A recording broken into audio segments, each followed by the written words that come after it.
In this video, we will discuss why the military of the Guinea take the power and the reason behind them and also the geopolitics of Guinea. Guinea has been plagued by the years of political upheaval and military coup. Ahmed Sekou Toure became the first president after gaining the independence from France in 1956. After 25 years in power,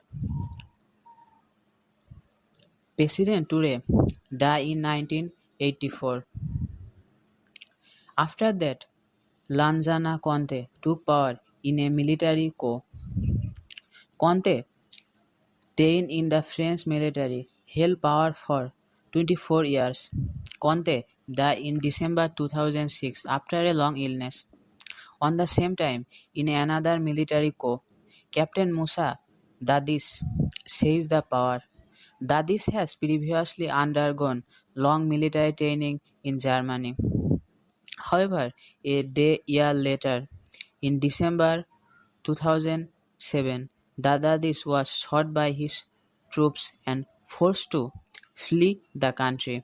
Dadis was replaced by Sekouba Konate, a trained officer in Morocco. He relinquished power by holding the election in 2010.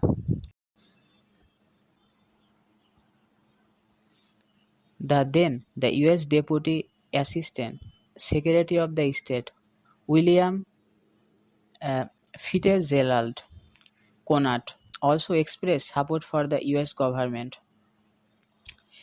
Veteran politician Alpha Conde came to the power in the election. Conde's entire upbringing was in France, and for the decades he was out of the Guinea.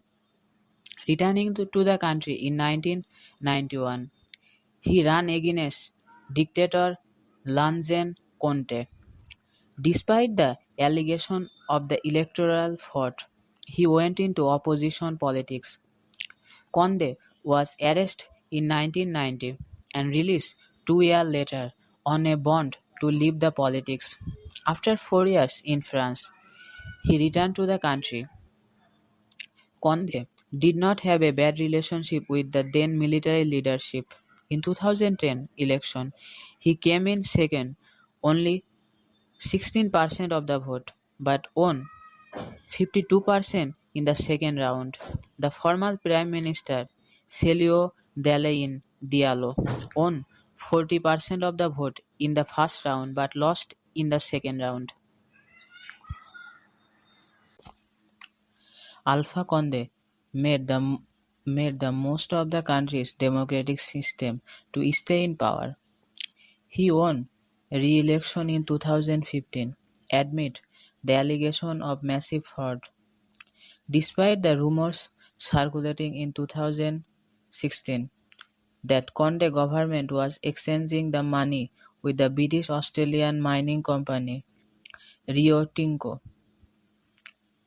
However, after trying to stay for the election for third time, Conde changing the constitution in 2019, there was a massive movement in the state. About 100 people killed in that movement. Military officials took part in suppressing this movement. Alpha Conde won the October 2020 election again. The defeated the rival Cellou Dalein Diallo, called for a movement alleging fraud. At last, 12 people were reported killed in the movement. President Alpha Conde appointed Mamadi Doumbouya in 2016 to lead the army's special force. Doumbouya was a member of Foreign Legion of the French military, according to the French media RFI. In his long career there, in addition to training at the French Military Academy, he gained the experience in various military missions in Afghanistan, Central African Republic, Ivory Coast, etc. He also trained at the Israeli Military Academy and in Senegal and Gabon. The 41 years old Dumbai has a military career of over 15 years. The French media has described him as an expert in defense management, leadership, and military strategy. At the same time, the French say that the red head of his unit has a strong influence among the people.